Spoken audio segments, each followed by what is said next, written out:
Jason, you're blowing my mind a little bit, sir. So there's a lot. I can, if I can watch this and have you play it, and I'm still blown away. I think that says something. Oh my gosh, never is an apple falling into a bowl been more meaningful.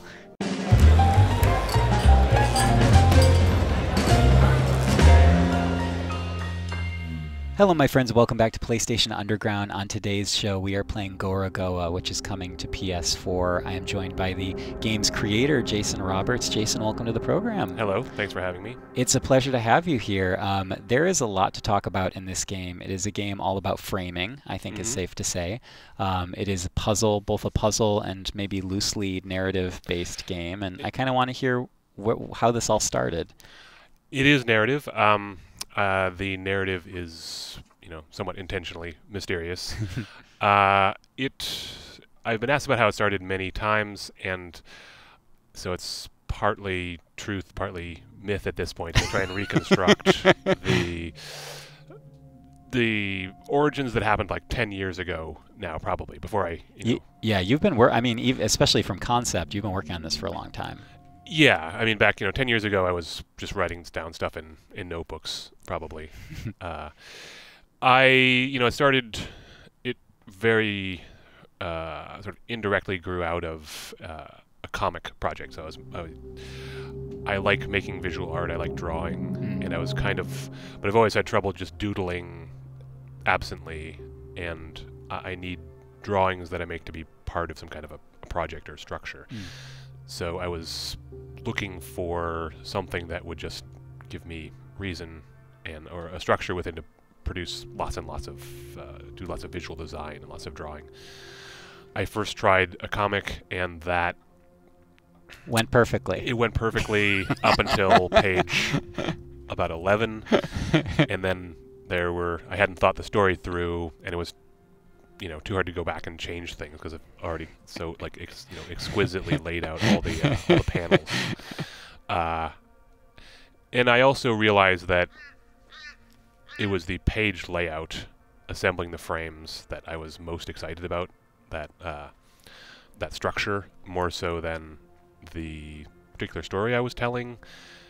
And I began to think about ways to take that, kind of creating that mosaic of these kind of visual or narrative compartments that make up the comic page and do something else with them.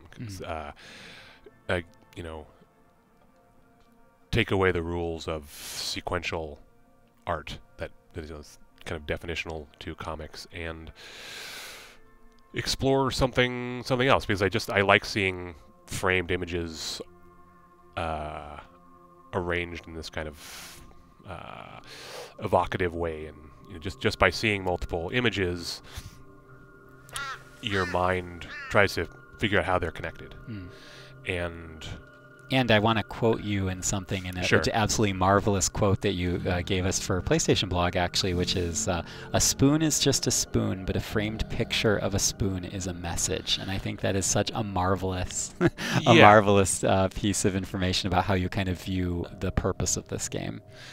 Yeah, I mean, I was partly just kind of fell in love with the idea of seeing something inside of a frame, I think. Right. Because there's always some intentionality or purpose behind something being framed. I mean, if you see pictures on a wall, they're there because they're meaningful. Right. Or you needed to just fill all that dead space up on the wall. Yeah, I mean, well, that's a meaning of its own, I guess. It's true. But we actually almost breezed right through it. But I love you kind of got to a great little initial moment of clarity in which you lined up the branches and the apple fell into the basket, and that's kind of showing how all these frames are interconnected in a really fascinating way. Yeah, that is a moment that is sort of engineered for the player to stumble across because it's not explicitly explained that that's going to happen. So the game just funnels you into a position where you kind of have nothing to do but move tiles around until you hit on that. Because I feel like that having that moment be a surprise is more effective than having a tutorial pop up and tell you what to do. Agreed. And tell me, and because we're kind of you're playing for us right now, but describe to us a little bit about the various levels of interaction that you as the player have on the screen. You can move entire frames around, but it looks like you also have some degree of interaction with the objects in the frame, correct? Right. So within each frame, it plays a little bit like a first-person adventure game. So you can move in and out. You can move in and out. Mm-hmm. Rotate this. Probably. Yeah. Okay. Sorry, I can use the controller buttons. You're used to that there keyboard. There's a little clue. There we go. Of what we saw before. So so you can move your point of view, and that's it. So you can't physically interact with. Okay. Objects. I see. So you're just moving your point of view, your perspective. And that was a very important design decision that I made early on. As a kind of discipline, partly as a kind of discipline for myself, so that I couldn't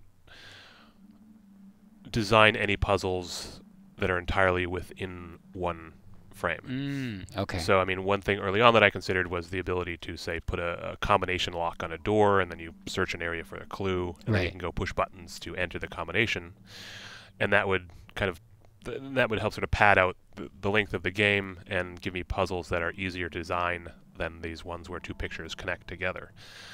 So I initially wanted that safety net, but I decided that no, I should, place this kind of discipline on myself where I have to use the unique mechanic of this game for every single puzzle, and that ended up making the design much more complicated. Because I can imagine. There are many designs in the game that would have been much easier if the player just had to do turn a lever or push one button to make something happen. Right. And it's through, as I always like to say, through restraint that we often reach our best work. So yeah, I mean, I think that the inability to have direct sort of physical interaction by the player did force me to design puzzles in a weird and different way. And it forced me to make the source of energy for anything that kind of moves in the scene has to come from within the world. I'm trying to wrap my mind around it a little bit, because there's so much interconnection between each scene, each frame, the items in the frame. How do you as the designer keep the puzzle part of all of that straight in your head? Like, did you just have huge notes pasted up all around? What does your office look like? There wasn't much. I never found it very useful to take notes, because drawing things doesn't have the right spatiality for designing puzzles. So what I would do is just I would always start drafting things in the game engine. But I would start with simple art, because a lot of the puzzles in the game are conceptually simple. For me, just the idea of the way a puzzle works is simple. The hard part is actually getting all the visual components to line up. And making it work. So really, the real challenge of the puzzle design was actually visual design, or those two things are completely intertangled. So I had to build art that was. So this is like the one last or the next mechanic to be introduced is these sort of moving window tiles. Jason, you're blowing my mind a little bit, sir. So there's a lot. I can, if I can watch this and have you play it, and I'm still blown away. I think that says something. Oh my gosh, never is an apple falling into a bowl been more meaningful. Right. Where was I? Yeah, I sidetracked you. I apologize. There's a lot to unpack. Well, you were talking about how you built a lot of it in the game engine. Oh, right. So usually when two scenes connect, you have to do things like match color and lighting across the two scenes. So in order to test out a puzzle, I had to build some version of the art that was good enough to suggest lighting or suggest color, because not everything that's part of a puzzle also before and after it takes place in the puzzle is supposed to look like a natural part of the world. So everything has to be kind of designed, to be to do two things at once. be a puzzle piece and be, a reasonable object in a scene that makes sense. That doesn't just break the inner logic of the whole game. And in a world that has some fanciful imagery, but the game world itself internally is not meant to be, apart from Gorogoa, the creature itself, is not meant to be that inherently magical. So right. I mean, that's sort of like the principle of not allowing player interaction. The magic is always supposed to come with the connection between two scenes and not within a scene. If there are fanciful illustrations within a scene in the game, those fanciful illustrations have a sort of a cultural reason to exist within the game world. When you were sharing this game either with, friends, family, or, early testers, did you find in any other, earlier versions that there were sections of the game that were significant roadblocks or challenges that you had to clear? Absolutely. And how did you overcome those challenges? You mean for the player? Yeah, well, as a designer, how did you address those? There was a lot of playtesting, and I think I became smarter as I went along as a designer in terms of anticipating where people would get stuck. I think this shelf puzzle is like one of the block points, and it is one of the older puzzles in the game. Interesting. I don't think it benefits from as much of my game design wisdom as later games, as later puzzles. And so I was very careful, as hopefully we'll see, about what the design of the puzzle that comes after this one, because I still like this puzzle enough that I wasn't going to cut it from the game, but I wanted a puzzle after this that would be kind of reassuring to people that had just recently banged their head against the wall. Right, in case they sort of stumble through this one, the next puzzle is designed so that it can't be, you can't accidentally solve it, basically. And then tell me, we spoke a little bit beforehand about how you have some engineers assisting with bringing this game to PlayStation 4, but also you had folks helping you with the composition and the musical arrangements. In terms of art, I mean, is that largely your design? Did you bring in others to complement your work? How did that work out? I did all the art illustration. In the game. Yeah. And animation as well. Yeah, I mean there's some 3D used in character animation.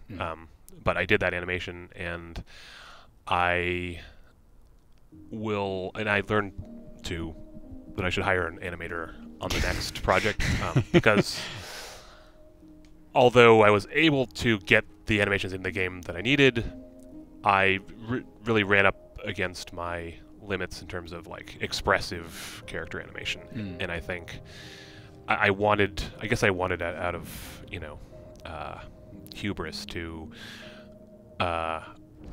do everything visual myself. Right.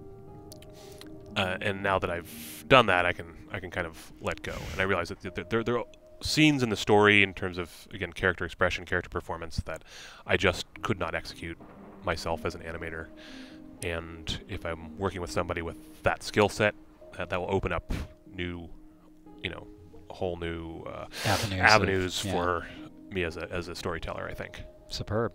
I was, fortunate that this game is sort of built around an oblique and sort of parable-like story, so that it doesn't rely as much on strong, dramatic story beats as some other games.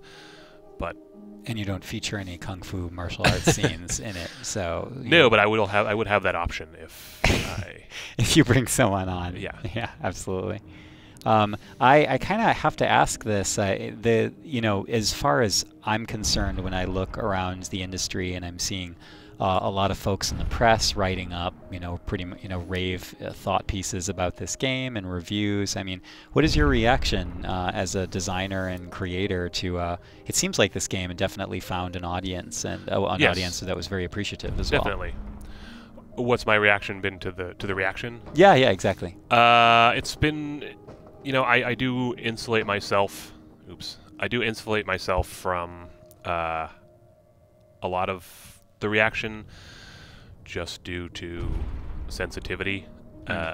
So. Well, I'll just tell you that there are a lot of folks that wrote very nice. Yeah, no, I know.